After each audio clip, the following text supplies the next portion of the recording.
Good afternoon and welcome to the Senate Committee on Government Operations. Today is Tuesday, March 16th at 3 o'clock p.m.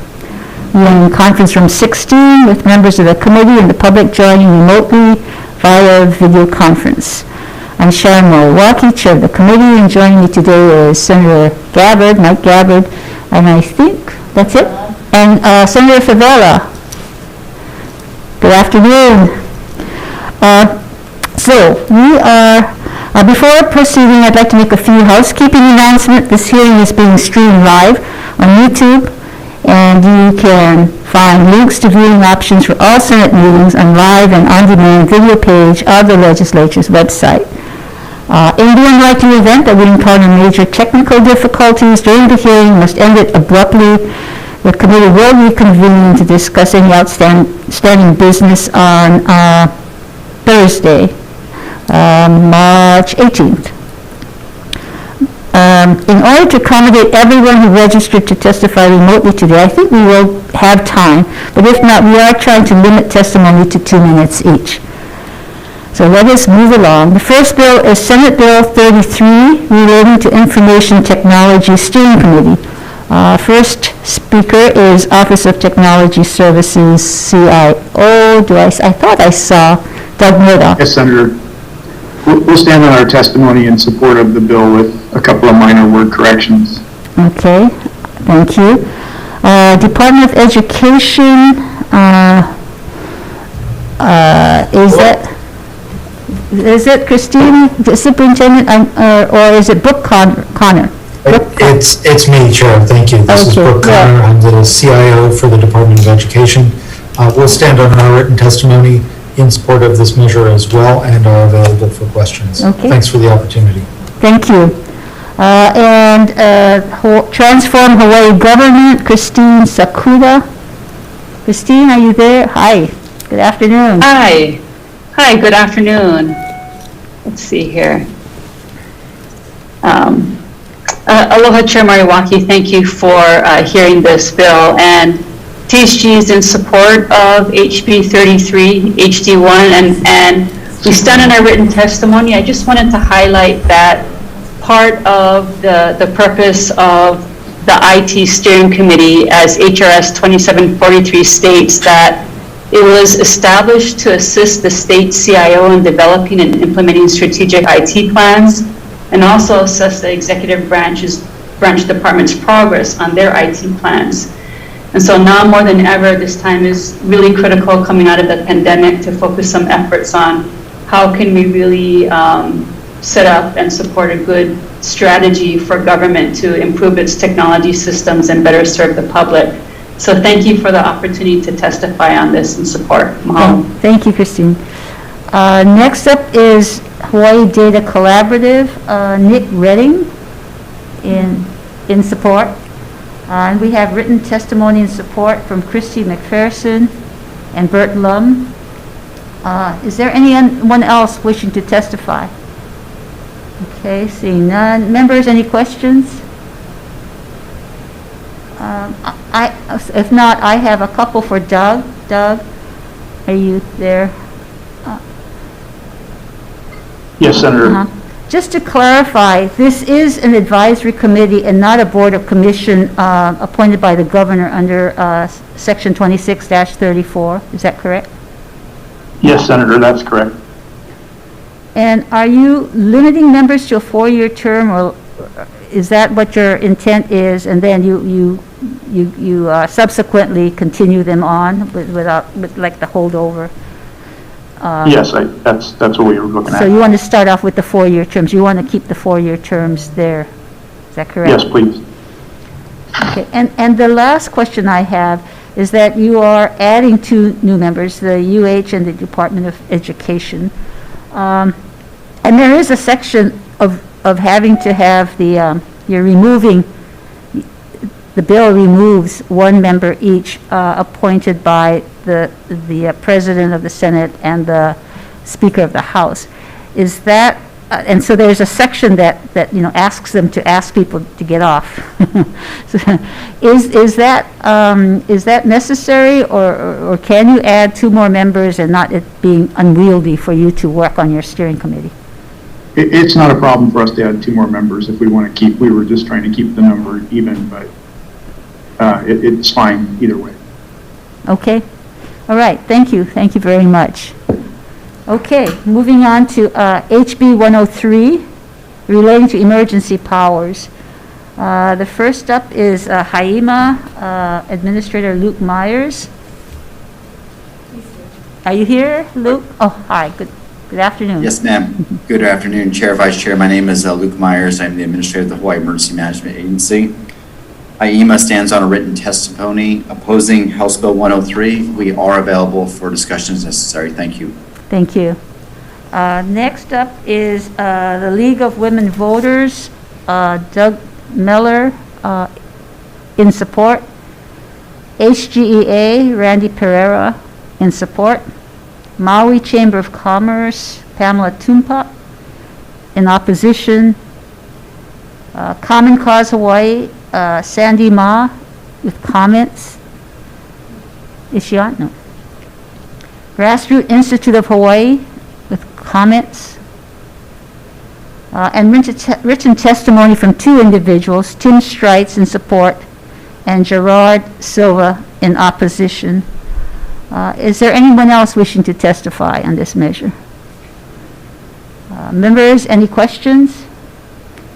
If not, I have one for Luke. Luke, Hawai'i opposes, but we've got a number of testifiers concerned about the broad suspension of 92 and 92F, which deals with the sunshine laws and open records. And their concern is that it was so broad that some of it was not related to the emergency function. So would Hawai'i be opposed to protecting this right during the pandemic, and if we were to tailor it, that it wasn't impacting on your need to protect the health and safety of the residents? Yes, ma'am. As we see in any incident, there's a time as we get out from the direct life and safety issues, and we do an after-action report, and we look at items that we want to improve. There have been many recommendations to amend 127 during this session that are open right now, and we believe that there may be a time in next session to look at these holistically as we come out of the pandemic and make changes as we move forward, ma'am. Okay, thank you. Members, any other questions? Okay, thank you, Luke. We'll move on then. HB 526, relating to procurement. State Procurement Office, Acting Administrator Bonnie Kahakue. Hi, Bonnie. Hi, good afternoon, Chair, Vice Chair, members of the committee. Bonnie Kahakue from the State Procurement Office. We stand on our written testimony with comments. Next up, Department of Transportation, David Rodriguez. Oh no, wait, Comptroller, sorry, Comptroller. Good afternoon, Chair Moriwaki, members of the committee. Colonel Taguro, State Comptroller, Department of Accounting and General Services, stands on written testimony to support the intent of the measure with some comments. Happy to answer any questions. Thank you. Thank you. Next is Department of Transportation, David Rodriguez. Is he? David, are you on? Okay. In support. Let's see. Senator, you skipped over 513, so we'll have to Oh. go back. So finish with 526, Okay. and then we'll go back. Next is City and County Department of Design and Construction, Director Alex Koslov. In opposition, General Contractors of Hawaii, Ryan Sakuda. In opposition. Are you there, Ryan? Okay. BIA, Bo Knobman, in opposition. Is there anyone else here to testify? Any questions, members? I do. Bonnie, you heard the concerns that past performance may take longer for procurement, be bureaucratic, maybe subjective. Can you respond to those concerns regarding your past performance policies and the database that you're intending to develop for the state? So we intend to use the federal format with very specific questions that is intended to be as objective as possible. Did they on budget, on time? And of course, we'll allow for comments. For instance, why it wasn't on time, why it was over budget, to allow contractors to explain, for both the contractors and the government to explain why it went over. It may take a little more time because it's an additional step for the buyers to do, but I think that would be an important step to know how this contractor performed in the past, so that they, going forward, they will at least have foreknowledge of how this contractor has performed in the past, and make provisions for that, or at least be forewarned that these are concerns, that other agencies have concerns on those same issues. And so is the policies you're going to develop, that's going to be by the statewide policy board, is that correct? They're working It'll be with done you. by the procurement policy board, correct? And so the database that you're developing and the assessment tool that you're developing, that will be available for all of the whole state, so counties as well as the state departments? That's correct. The intention is to make it available to all buyers across the state, regardless of its jurisdiction. We will have to work on giving them access, a login and access to this particular database, so that it'll be available to buyers within the state of Hawaii. And so if you got funding for this, when would it be available? I mean, if you got funding this year, when would it be available for use? It probably will take, I'm guessing, educated guess, maybe 12 to 16 months. We do have to go through the process first of getting the document requirements, actually building out the database, and that'll be the first phase of this. And then the second phase will then be also in parallel, is to promulgate rules with the procurement policy board. We have to have hearings, we have to advertise. So it will take a little while, but it probably will take anywhere from realistically 12 to 16 months. So would it be fair to say that you would have this up and running by the end of the year 2023? I think that's fair, Cecil. Okay, thank you. Okay, I do have one question of the comptroller.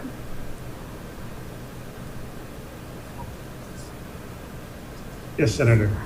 I have read your testimony. You're concerned about the subjectivity of the assessments, and given what you heard from the Chief Procurement Officer about how the policy board is going through this process and that they're developing a objective database, would you feel comfortable then being part of that and seeing that for the benefit of all state and county agencies?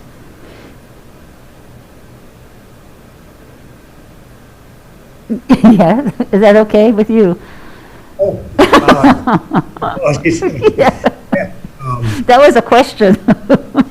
Is that, I know you were concerned about the subjectivity, so part of this process, in terms of what Bonnie is saying, is that it's going to be a statewide, the procurement console will be looking at, the policies and also working closely with her on developing the protocols and the questions for the database.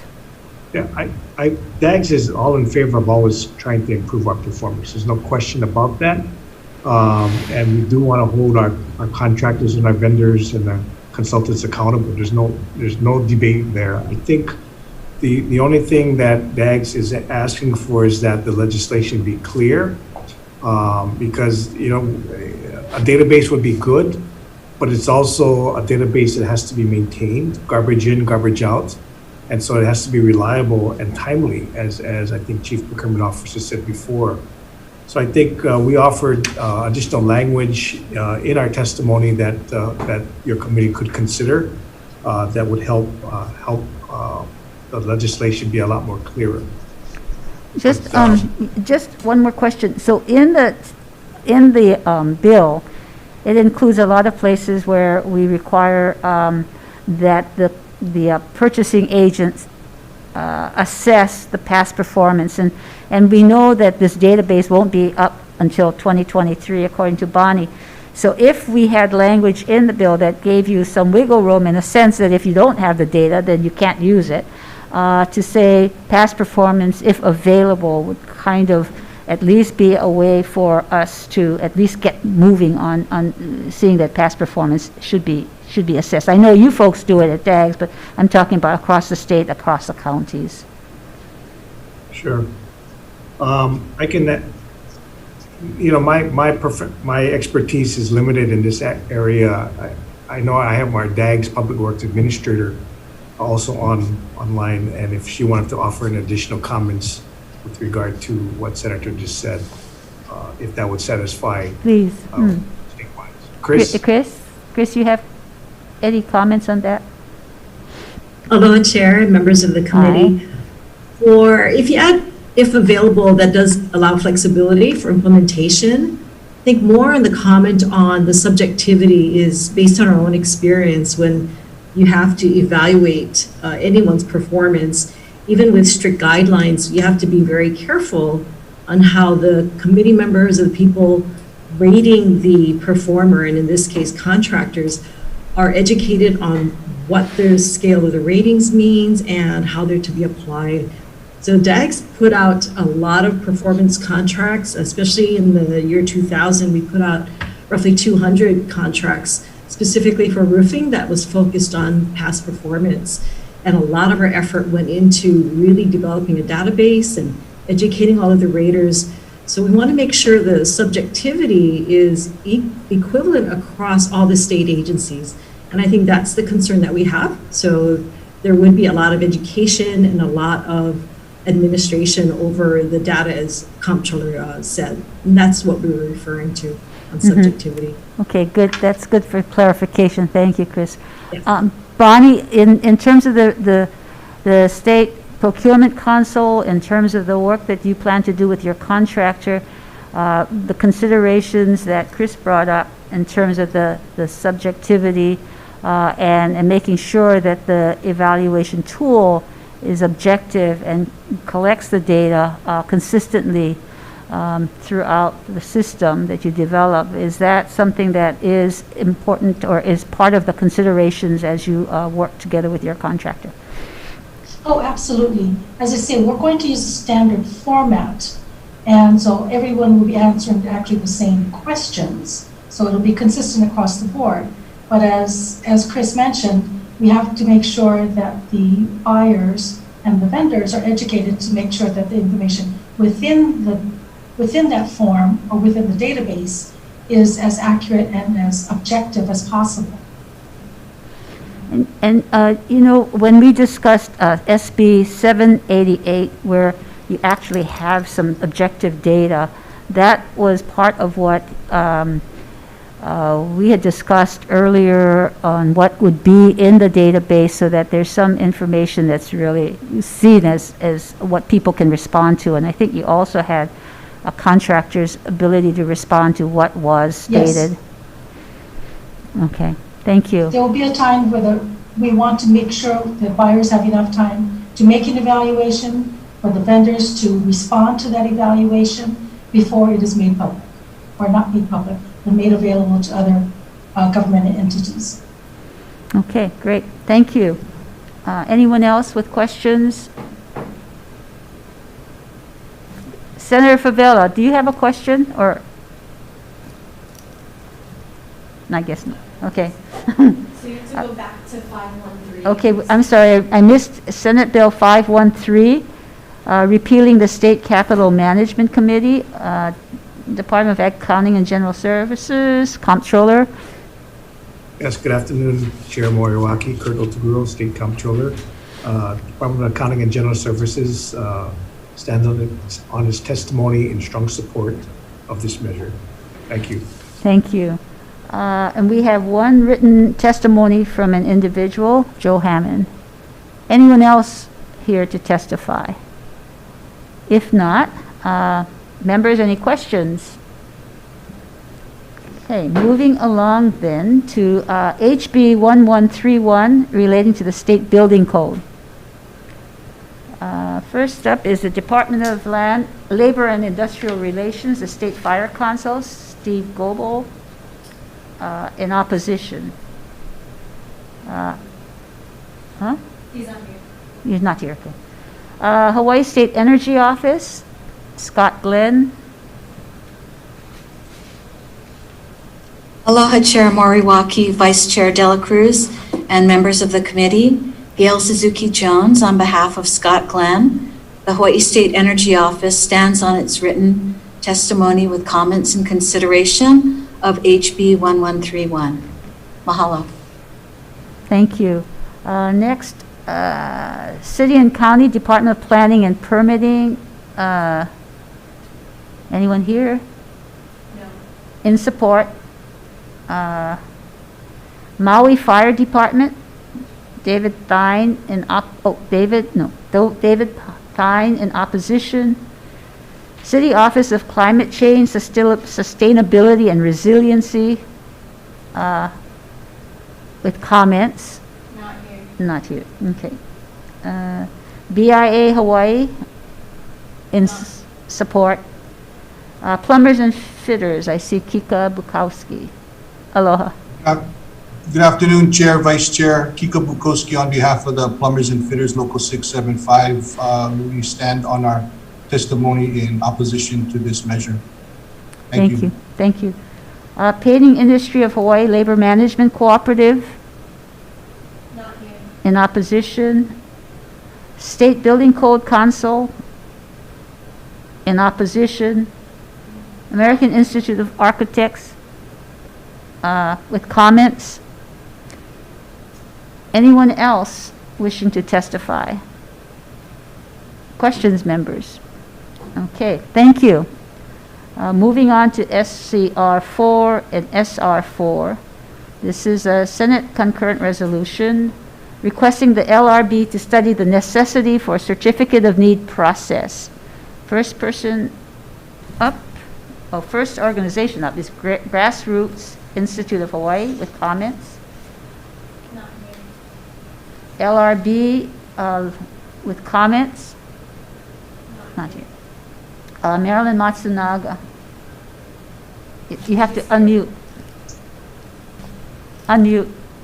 Okay, there we go. Thank you so much, Senator Moriwaki, Vice Chair Dela Cruz. My name is Marilyn Matsunaga. I'm the former head of the State Health Planning and Development Agency. I wanted to humbly ask you to please hold this resolution in committee. The Certificate of Need program has been studied ad nauseum, and Hawaii's program is really difficult to compare to others on the mainland, simply because in Hawaii, we also have something called the Prepaid Healthcare Act. We're the only state that has an employer-mandated insurance, and that impacts how people purchase healthcare in Hawaii. Healthcare really is a public utility, and the Certificate of Need program allows the public, allows private citizens to have a say and to be able to comment on healthcare developments in their communities. Thank you. Anyone else? Written testimony for Patrick Boland in support. In support? Not here. It's in. Not here. Not here. Anyone else to testify? Then I'll call back Marilyn Matsunaga. In your testimony, you say that the Certificate of Need has process for Hawaii has been studied ad nauseum. What do you mean? Because there have been changes to the Certificate of Need program, where we see in the measure that 35 states have modified their system. So what can you tell us about what other states are doing, and wouldn't it be good to find out what they're doing? It'd be interesting to find out what they're doing, but just like the healthcare of an individual is different from, you know, what you need for healthcare and what I need for healthcare as individuals is different. So too are the certificate of need programs different to address the specific geographic and socioeconomic needs of that state that they serve. Hawaii is a little more complicated than most because of the Prepaid Healthcare Act, where employers are mandated to provide employees with insurance. That does not exist in any other state in the U.S. SHPTA also has its own ability to amend the kinds of services that they cover according to their studies and their specialized knowledge. So as an example, when I was there, we did go through it and we added to the exemptions things like services and facilities that are required per court order, or construction that was needed because you needed to meet current building and life safety fire codes. So there is that ability already built into the SHPTA statutes for the agency in consultation with its communities and its experts to be able to adapt to current needs in Hawaii. I guess I'm looking at the author of the resolution saying that we aren't so efficient, we aren't doing the certificate of need, the process is long, and so we may not be doing a service for our residents because the cost may go up. And I'm just wondering, what would we be studying in order to get at that concern and address that concern? I think it's because of how the healthcare industry works, which is very different than other industries. You cannot look at just certificate of need to figure out why certain things might cost more than other things, or certain things might have different efficiency levels. It really is a public utility. And certificate of need allows us to do several things. It's not just about the construction, it's about access, it's about the quality of care, it's about making sure that somebody who wants to build something isn't just overly ambitious and doesn't have the resources to maintain the service for the community. In Hawaii, I think we need to keep in mind too that Hawaii consistently ranks in the top 1, 2, or 3 in the nation in terms of quality of healthcare. And I personally believe that a part of that is because we do have a certificate of need program, in addition to amazing providers, in addition to the Prepaid Healthcare Act.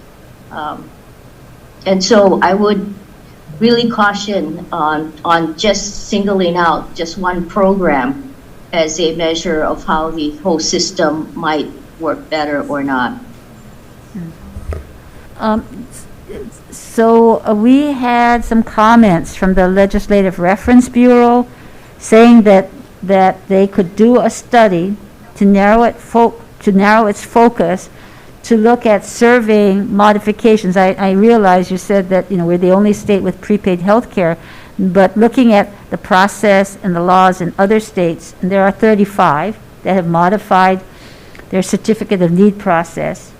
And then secondly, to compare our certificate of need law with similar laws in other states. I am always one for more information and information that can help us improve. I'm just wondering, is that information, or would that information be helpful to the SHPTA to look at its certificate of need program? I really wish SHPTA was on this Zoom hearing. Yeah. I think like you, I believe more information is always helpful. I hope the LRB will keep in mind too, another thing that makes Hawaii unique is that we're the only state made up of islands. So how our healthcare system relates to each other is very, very different than a state where people can jump in their car and drive a few hours and they're in another major city. Here we have a very different setup than the other states. So I would encourage the LRB to also take that into consideration. Okay, great. Thank you very much. Members, any questions of Ms. Matsunaga? Okay, Thank you. The last measure is Senate Concurrent Resolution 5, recognizing the importance of the 21st century data governance for fact-based policymaking for Native Hawaiians. Our first testifier is the Office of Enterprise Services, CIO Doug Murdoch. Doug? Yes, Senator, we'll stand on our testimony in support of the resolution. Thank you. OHA, is OHA on? Shardi Freitas? Hi, good afternoon. Aloha, Chair Aloha. Moriaki and members of the Senate Committee. Aloha ku'ulahui, aloha na hua hana o moana nui a kea. O vau Shardi Freitas, he aho pueo kule kele au puni no ka Office of Foreign Affairs. E kuana vau mako o lalo ho'i ke aha kau kanawai. I'm Shardi Freitas, a public policy advocate with OHA. We stand on our written testimony. I also wanted to highlight 2 points. A special mahalo and shout out to the members of the committee that are likely intimately familiar with the data-related challenges and issues highlighted by this COVID-19 pandemic through your involvement with the Senate Special Committee on COVID-19. This resolution aims to not only ensure we have the data needed to respond and recover to the current COVID-19 crisis, but also planning for our future long-term data infrastructure needs. And in aim of expediency, if I could also address the comments submitted in testimony with regards to the OMB 15 setting the Native Hawaiian or other Pacific Islander category, that is a minimum. And so this resolution asks for the specifics that we need to best serve our community here in Hawaii, which entails disaggregated Native Hawaiian and Pacific Islander data. Mahalo no ke ko'oana mai, mahalo for the opportunity to testify. I will be available for questions. Ola. Thank you. Next up is the Department of Land and Labor and Industrial Relations, Director Pereira Estacio with comments. I see the director there with her staff. Good afternoon, Chair Moriwaki. Good afternoon. Crews and members of the committee. Thank you for having us here this afternoon. We have submitted testimony. We stand by that testimony with comments. And I have staff from the research office to provide any information if you have any questions. You know, since we have you, and I don't want to keep you too long on this resolution, you heard from OHA about the concern about OMB's categories of the combined Native Hawaiian and Pacific Islander being a minimum, but would you clarify what Department of Labor and Industrial Relations does and how that differs from the OMB reporting? Great. Jerry, do you want to do that?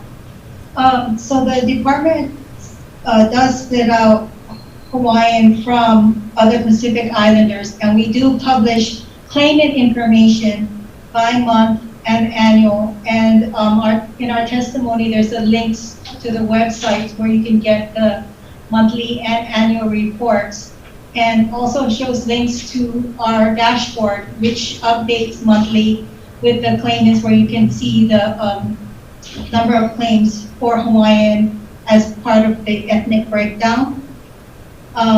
However, at the national level, yes, Hawaiian is combined with other Pacific Islander. And so from the national data, we aren't able to disaggregate, get Hawaiian and split out Hawaiian and other Pacific Islander. So things like unemployment rate by ethnicity, something like that, that would come from the BLS national office. We don't calculate it here, so we are unable to provide a breakout for that. What we do provide is the claims counts, which is on actually a voluntary basis. When people file their claims, they fill out what their ethnicity is. And if you do look at the data, the biggest category actually is others. So that may be a consolidation of multi-ethnic backgrounds, as well as some who maybe decline to identify a majority ethnicity. So the data that you do collect locally, where it's self-identified, I mean, they have to check off what their ethnicity is that just for unemployment, or is it employment service, or workers' comp, or are they all the different services that Labor Department provides, or is it just unemployment insurance and employment service, federal programs? I'm going to have to look at the workers' comp, but the data that we have provided is for unemployment. Now, I see that. I was just wondering whether it's, the Labor Department has so many different services to help the workers, so I was just wondering whether the data were available for other services, but it's just unemployment that we're talking about. The information is obtained only for unemployment, Senator, so we don't distinguish that in any of the other areas. Okay, so not in employment service, not for employment service either. Right, and like Jerry said, it's really voluntary. We would hope that, those who are responding to the information is providing, the most information they can so that we can obtain accurate information. But many times, individuals don't want to provide any additional information, especially these times, with information can be used for many other things. Okay, thank you. And this resolution also asks a number of agencies, Department of Labor included, to work on a task force to share whatever information you do have. Would that be something that you could be part of? Sure, definitely. Okay, thank you. Members, any questions of Ann? Okay, thank you so much for you and your staff. Okay, moving on to Interagency Council for Immigrant Services, Darren Sato in support. Let's see. Hawaii Coalition for Immigrant Rights. I see Catherine Chen. Good afternoon. Good afternoon. Thank you, Chair, Vice Chair, and committee members. The Hawaii Coalition for Immigrant Rights stands on our written testimony in strong support of SCR 5. Thank you. Thank you. Hawaii Public Health Institute, in support. Hawaii Children's Action Network, in support. Napu'uwai Native Hawaiian Healthcare System, in support. Ahahui o Nakauka, in support. Hawaii Appleseed Center, in support. Hawaiian Affairs Caucus of the Democratic Party, in support. Medical Legal Partnership for Children, in support. We also received written testimony and support from 29 individuals. If you want to see their testimony, it'll be posted on our status page of the Capitol website. Anyone else wishing to testify? Members, any questions?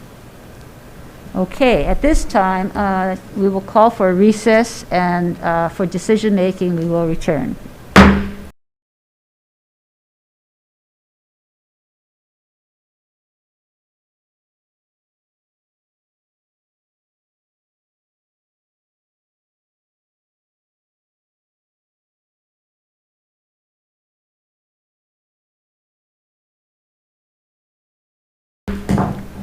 Back again from decision-making. We move into the first bill. Let me just note first that any bill passing out will include necessary technical, non-substantive amendments.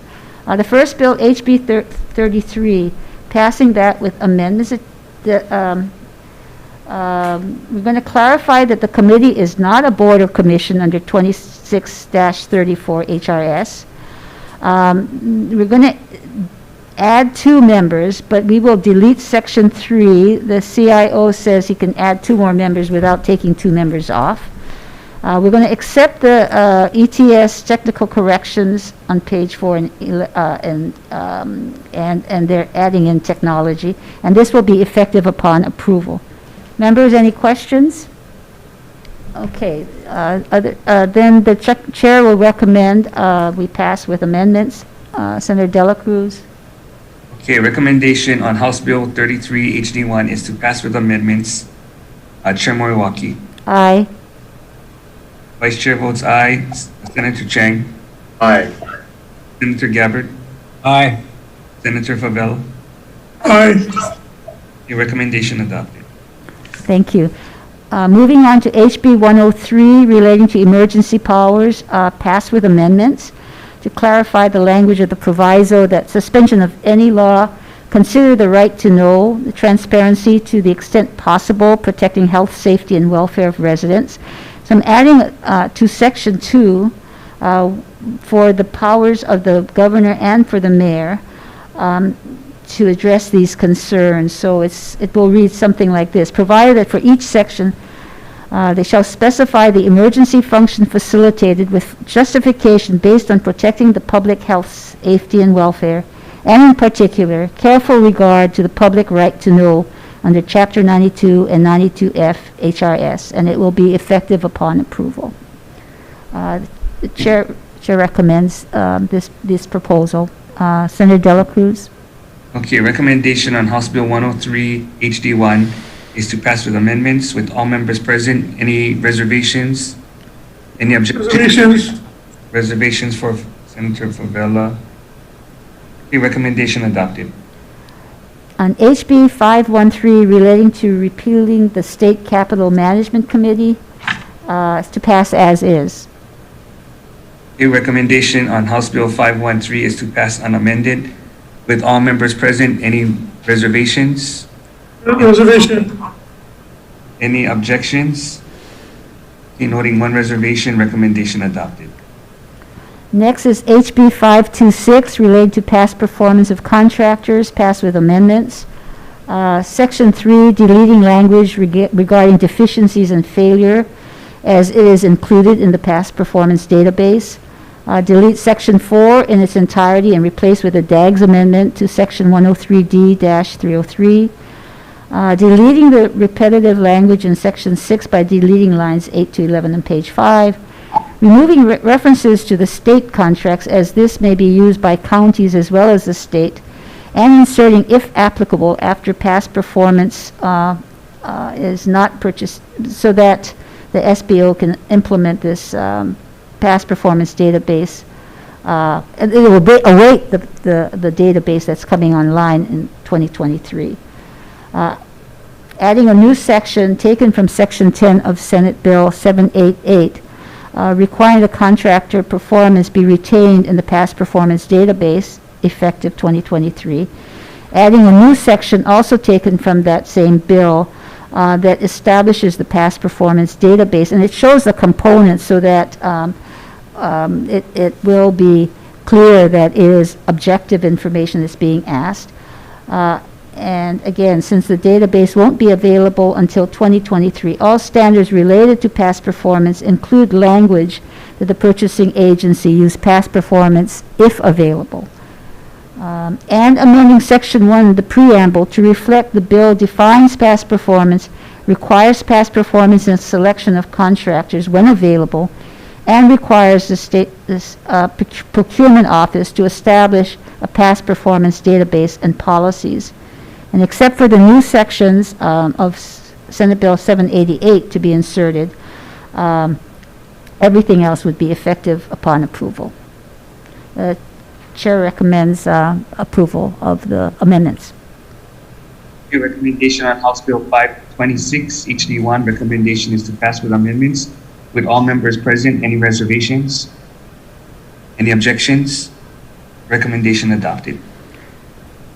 HB 1131 relating to the state building code. Chair will defer that based on the opposition and the concerns of the lack of funding and staffing of the state building code council. SCR4, SR4 is this? Oh, sorry. So, Chair votes aye. Senator Dela Cruz. No, deferral, we don't have to vote. Oh, yeah. Oh, yeah. That's right. SCR4, SR4, requesting the LRB conduct a study of the necessity for Certificate of Need program, hearing the concerns of LRB on their staffing and capacity to really do the study right, and from past SHPTA director about this. There's more to be seen than we see in terms of we being a prepaid healthcare state. I'm going to defer this measure. SCR 5, the last measure, is recognizing the importance of the 21st century data governance for fact-based policymaking separating out the aggregate Native Hawaiian and Pacific Islander. Chair recommends to pass as is. The Chair, recommendation on SCR 5 is to pass unamended with 5 members present. Any reservation? Any objections? Oh, is Senator Favela still on? no, I guess, He accidentally exited out, then he came back in. oh, if he accidentally exited out, he will come back in. Okay, with 4 members present, any objections? Any reservations? No, he Oh. come back. He'll come Oh, he's back. come back, okay. Okay, with 5 members, recommendation adopted. Thank you. Okay, this concludes the Government Operations Committee hearing. Thank you, everybody, for your participation in the hearing. Thank you.